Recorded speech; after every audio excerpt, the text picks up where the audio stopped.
Welcome back to our channel. For today's video ay kasama po natin ang pinakamaganda at pinaka-idol ko, Miss Marian Rivera. Hello! Thank you so much. Oh my gosh, dream come true. Kanina pa ako kinakabahan kasi, Ba't ka ba kinakabahan kasi? ever since, idol na idol kita. From Marimar, lahat Ayun naman yan. pala. Pinapanood ko araw-araw. Ano lang nakatrabaho ko. Oo nga, nainggit nga ako sa kanya kahit yung taping niya, sabi ko sama ako. Tapos nakasama ako once, nakapagpa-picture ako. Talaga? Bagets-bagets pa. Oh, kita mo nga naman. So si Moana ang magtatanong ng questions at sila nagkatrabaho na sila dati. Ako, as a fangirl lang ako. First question. What's your favorite role you've played and why?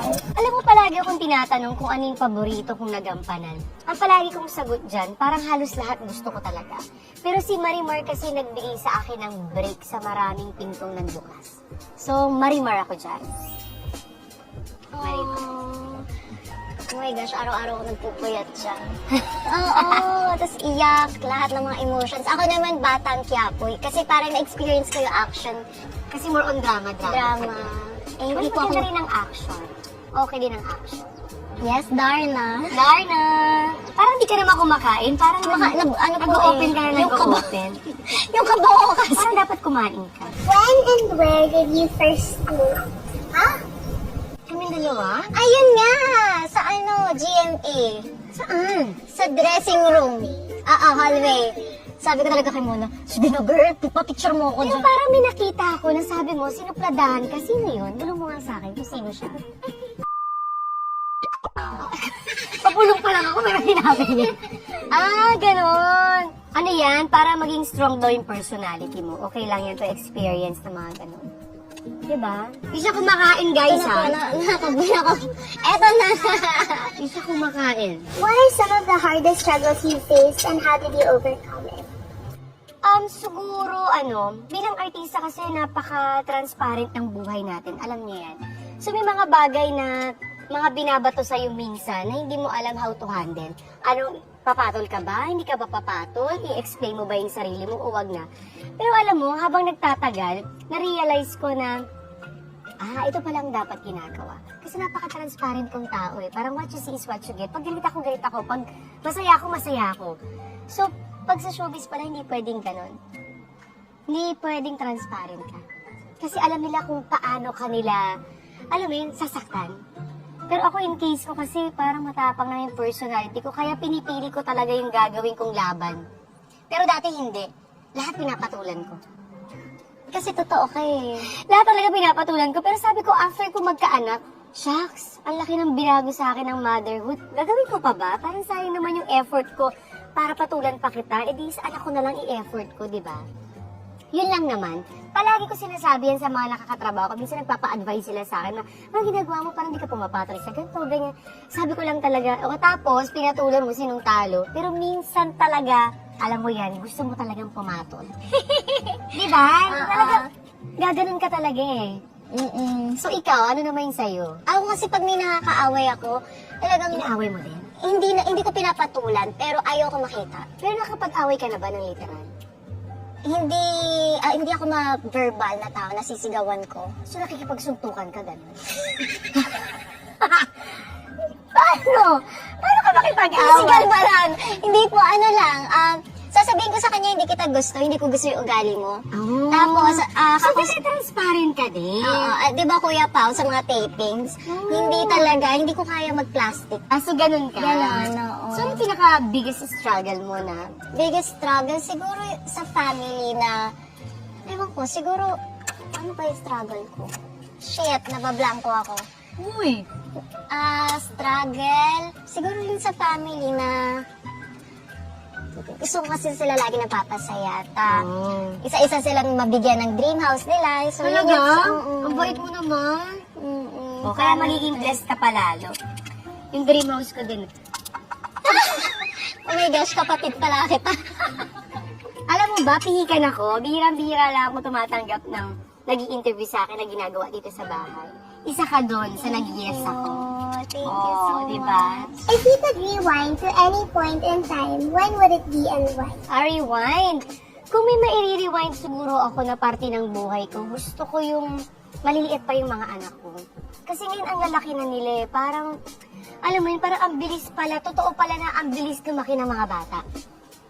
So parang mas gusto ko yung i-rewind yung, hindi naman sa ayaw ko yung malaki na sila, pero ang sarap kasi ng mga maliliit pa sila na wala silang inaasahan kundi si mama at dada lang, na nandyan lang sila sa bahay. Siyempre ngayon pumapasok na sa school. Para yung half day ng buhay nila, nasa school na sila, eh dati nasa bahay lang kasama ko. So yun siguro ang namimiss ko lang. Ako naman, unang-una, syempre, congratulations sa inyo ni Kuya Dong. Dahil syempre, may movie sila sa MMFF. Manonood ka, ha? Manonood ako, pupunta ako bukas. Yung Rewind, so pwede nyo panoorin on December 25. Congrats! Alam mo, trailer pa lang, nanginig na kami. Hindi, walang char. Ang ganda. Yay! Kakaiba. Ay, sana Congrats. panoorin nyo, ha? Ano ba i-rewind ko? Rewind? Oo, anong re-rewind? Siguro yung buhay si Dad. Yung daddy namin. Okay. Para at least... Ano ba yung naman nakapag- namimiss mo sa kanya? Yung ano niya, yung lambing niya na luto, hindi siya yung hands-on sa amin. So, kung may marirewind ako para mabandingan ko siya at ma-travel ko siya. Mahilig kayo mag-travel na family, no? Oo. Kami din, gustong-gusto ko yan. Parang doon tayo medyo nakakahinga. Ano ka mahilig? Yung beach or mountain? Yung mga anak ko at saka si Dong, mahilig sila talaga sa beach talaga. Gusto nila dagat talaga. Ako kahit saan gusto nila, okay ako. Basta may pagkain. Would you guys want or may chance po bang magkasama kayo sa isang movie or teleserye? Ay, Joy, baka hindi ko pa call time, nandun na ako. Ate, bless pala kayo. Monday, Tuesday. Dito pa lang. Dito pa lang? Bakit late ka kanina? Oh, sabi mo maaga ka, ba't ngayon late ka? Kasi, sino bakit? Wala po. Alam mo bang ayaw na ayaw ko nang yun? So, Kanina sabi ko kay Paolo, Paolo ano na, bakit ang tagal? Bakit ka late? brother. Ayaw ko na nga gawin to eh. Ayan, pinaalala mo, naku, hate ko pa naman. Hindi po. Next time pa maaga. Wala nang next time. Last mo na to. Mama. Bakit? I-late ka eh. Naku, Pao, ano ba to? Di ba niya alam na ayaw ko ng late? O bakit? Si brother Palagi din siyang late? Hindi mo ganang attitude din pag artista ka. Sa taping, ganyan ka din. Prima donna ka. Ganito ba siya sa taping? Hindi. Totoo? Bakit sa akin late ka, Pao? Bakit late siya sa akin?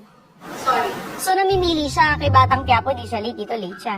Eh, baka kasi gano'n siya sa ibang Pinaalala niyo pa kasi, o yan, napikon tuloy ako. Ilang oras ako naghintay? almost 1 hour. Saan ka galing? Sa bahay po. Bahay lang, na-late ka pa? Sa Batang Quiapo, nalilate ka din?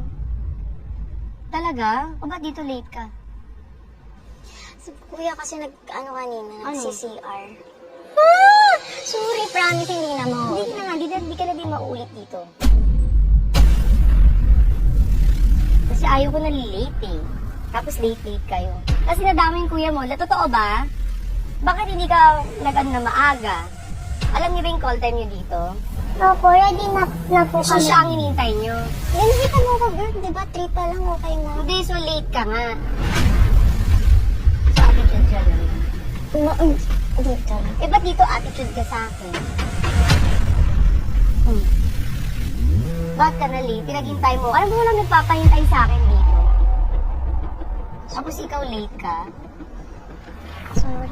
Kasi ito lang handa mo sa akin, crab lang. Sabi nila madaming food, di ba? Naku, ano bang vlog to? Kakaloka, ano puchi-puchi. Ano ba to, Pao? Akala rin talaga namin mukbang. Kaya nga, ba't ganito lang? Tapos late pa siya. Ayun, kung tumo na ito palabas ha. Iirita ako. Opo. Diba? Kahit di mo promote yung rewind, huwag na lang. Ha? O ba't naiiyak ka? Hindi siya. Nakakainis ka. Gawin mo magandang setup nito kasi nag-effort ako. Pumunta ako sa mall, di ba? Ang dami kong kailangan asikasuhin. Kasi naman yan, paulan na. Jet cut mo na. Huwag niyo ilabas to ha. Hindi ako natutuwa sa inyo. Ano to? Kapasok ko na tayo sa loob. Kakairita. Sorry. Hindi, sabi niyo kasi ganyan eh. Tapos ko effort ako, yung mga anak ko dito naghihintay, tapos ganyan yan.